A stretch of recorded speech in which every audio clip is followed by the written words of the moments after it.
one of these days, I'm going to say sup, pause, and in the middle of me pausing, I'm going to hear somebody say, no. I'm going to be like, let's go. This story follows Ivan, a man who lives in the neighborhood of the Arts in a small western New York City. Over the past 10 years, he's moved around a decent amount, from his hometown where he currently resides, to Orlando, Florida, to another city in western New York, and then finally back to his hometown. He had lived in a couple different apartments since moving back to his hometown, none of them anything special, until he finally found what seemed to be the perfect apartment in the attic of an old mansion that was converted into apartments.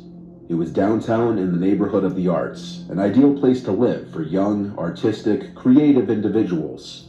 Ivan moved in with one of his childhood best friends since it was a 3-bedroom and he would need roommates in order to maintain the rent for the place.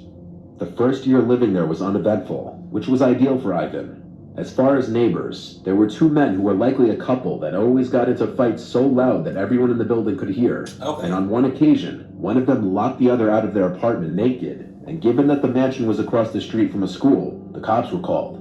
But as long as they didn't involve Ivan or his roommates, they would try to stay out of any of the drama.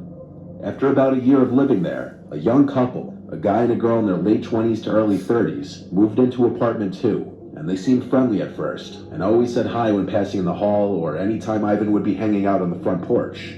They were pretty decent neighbors for the first year to year and a half that they lived there. One day, Ivan came home from work and noticed that someone had put some furniture on the front porch. Ivan immediately assumed it was the couple in apartment 2 since they had an entrance to their apartment right on the porch. As he was getting ready to head into the building, the guy living in apartment 2 came out and introduced himself as John and told Ivan that he wanted to build a community within the apartment building. I don't give a fuck, John. I don't. And to be frank with you, if we're keeping it a buck,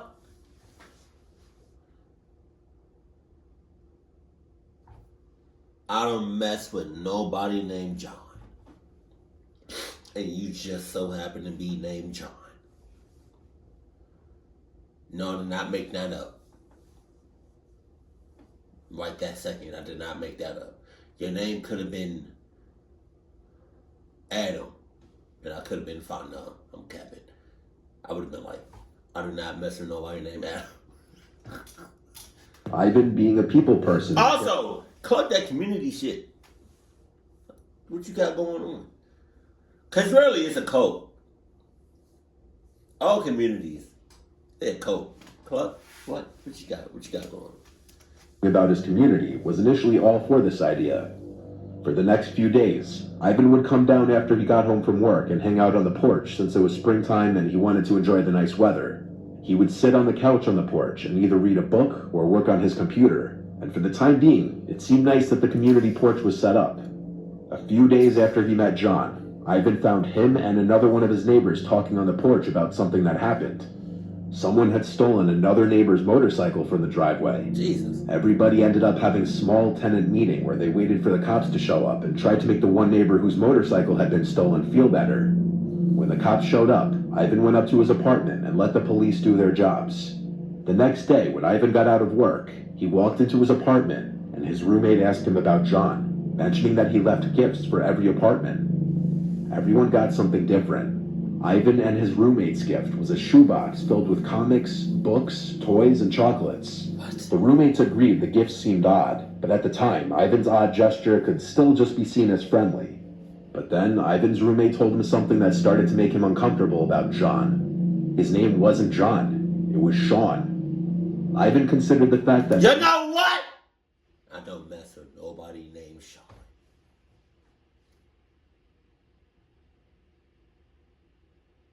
It was really like Sean, John, Lon, Con, John, I don't know. Anytime, he did a lot of random shit. Red flag. He misheard his name since they can sound similar, until he remembered that the guy even spelled out his name for Ivan as John when they first talked. Later on that same night, Ivan's other roommate, who had moved in at the end of the previous year, came home after seeing his daughters and told Ivan that Sean was outside asking for him. He told him that when he was walking up to the building, Sean had come out from the shadows of the side of the building, wearing only a pair of shorts. Shit, what the hell? He asked Ivan's roommate to have him come down and help him get something out of his trunk. After everything that was stacking up, Ivan knew there was no way he was going down there to help him. Something felt wrong to him, rightfully so. Ivan woke up the next morning to go to work, and on his way out of the building, he stopped on his porch, and in the middle of his front yard was what Ivan described as a hobo garden. What? Sean had set up a bunch of garbage around a half-empty refrigerator that had the door ripped off. There was broken glass everywhere, and there was a patch of dirt dug up in front of it, as you can see in this picture taken by Ivan. Not only was this an extreme eyesore, but this would also be freakishly weird of somebody to do. Ivan immediately called his landlord. Mr. Nightmare's videos are already creepy. But when you add real footage, real photos, and add them to the story, it makes it 10 times worse. And told him that he was not okay with that and that Sean was starting to weird everyone out. They told him they would address it, and so Ivan left it at that and went to work. When he got home from work, some of the garbage had been moved to the side of the road, but no one was around. Ivan decided that it would be better to just go up to his apartment and not get involved anymore, since he was starting to feel like something wasn't right. Ivan was only in his apartment for about 5 minutes at most before he started hearing yelling coming from outside the bedroom window, not directed towards him, just loud yelling coming from outside. When he looked outside his window, he saw Sean throwing the garbage from the yard into the street. He was freaking out, apparently yelling to himself. Then another one of Ivan's neighbors, Mark, ran up to him and tried to calm him down. One of Ivan's roommates returns home at this time, and he decided to try to help calm him down as well. After a few minutes, things went silent other than the sounds of cars driving down the street. Ivan's roommate then came inside and started telling him about Sean's freakout outside. Sean had been yelling that he doesn't think he did anything wrong. By this point, it was clear that Sean was an unhinged individual, and so Ivan told his roommate to try not to interact with him if possible. You just realized that Sean was unhinged? I knew he was unhinged.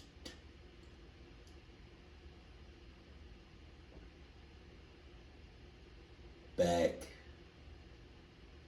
when he wanted to start it up a community, a cult, club.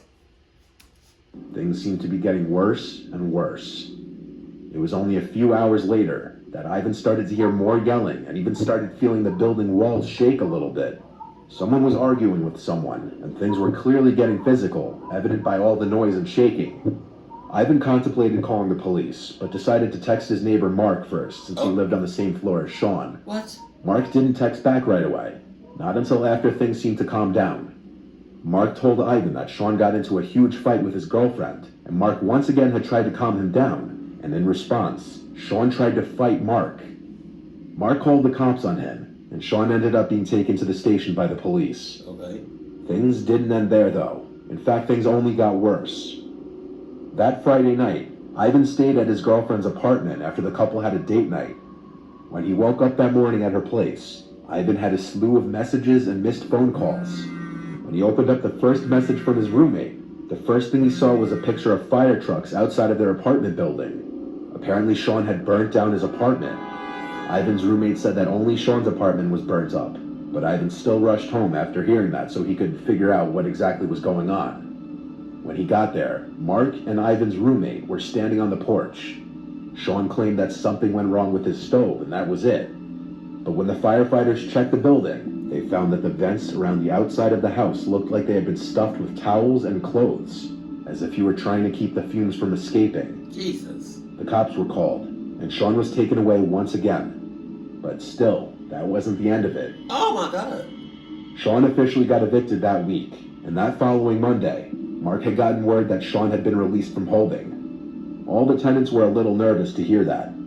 That Tuesday night, someone had showed up to the building and busted a bunch of the windows around the apartment, and very clearly tried gaining access to apartment 2. That someone was obviously Sean. There were also drawings, swastikas, and writings left on the back door. Swastikas? Pig, land is free, kill, and Roy. Mark had enough and filed for a restraining order against Sean. Unfortunately, that only aggravated Sean more.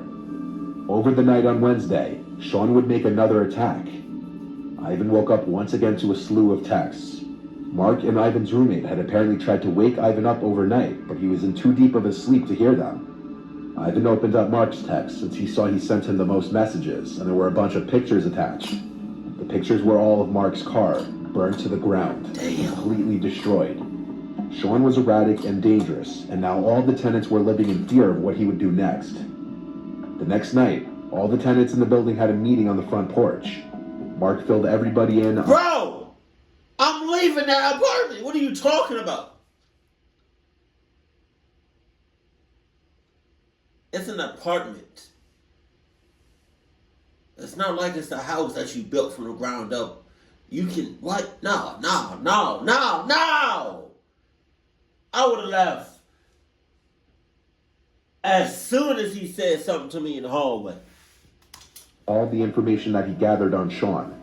Apparently, Mark had been in contact with Sean's mother, who was trying to smooth things over by being transparent with Mark.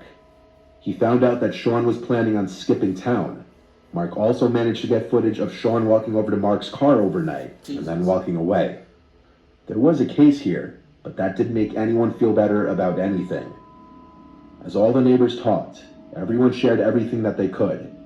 The woman in apartment 3 told everyone that one night she walked by her window only to see Sean out there, standing on the side of the building, using a bag of water that he filled with holes and just staring at her while doing so. The woman in apartment 4 had been receiving stalker-esque notes and poems in her mail. Everybody in the building was being terrorized by this guy. The last bit of information given to Mark by Sean's mom was quite disturbing. Sean's mom said that he had been following Ivan, his roommates, Mark, and the woman in apartment 4. Not only that, but Sean had followed Ivan to his girlfriend's house and watched them through her windows. Ivan knew the man was dangerous and was now stalking him and potentially his girlfriend. For the next week, if Ivan wasn't standing guard on his front porch, he was checking in on his girlfriend's house. Thankfully, a few days later, the tenants finally got news that Sean had been arrested.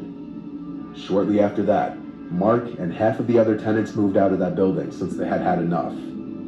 Ivan and his roommates have stayed living in the building to this day. Oh! My ass.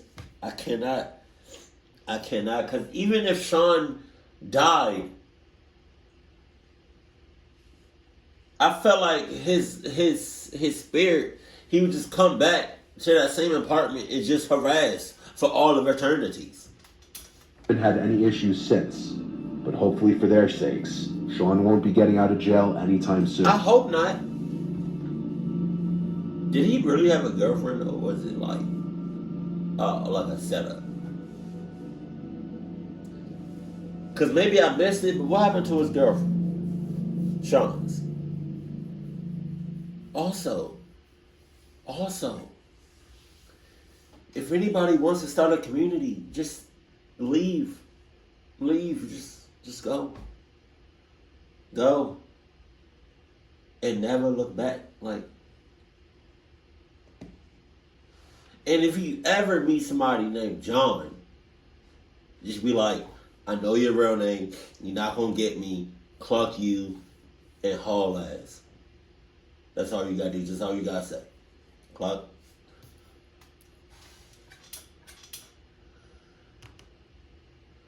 And you kind of miss me with the with meeting people, and how mostly 9 times out of 10 if you meet somebody, they seem nice. You miss me with that.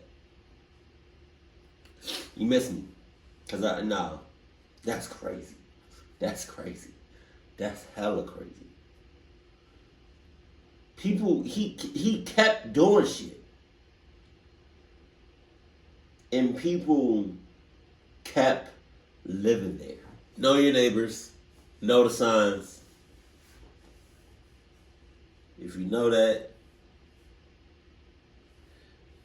then you do something about it. Just don't, just don't acknowledge the red flags. Just don't acknowledge that, her name is Samantha, but it's really Ashley. Like, everybody got 2 names. And everybody is eventually on some little cluck shit. I really can't believe they stayed in that apartment that long. All of them. Keep it cool, keep it classy, and I love you. Stay happy. My family.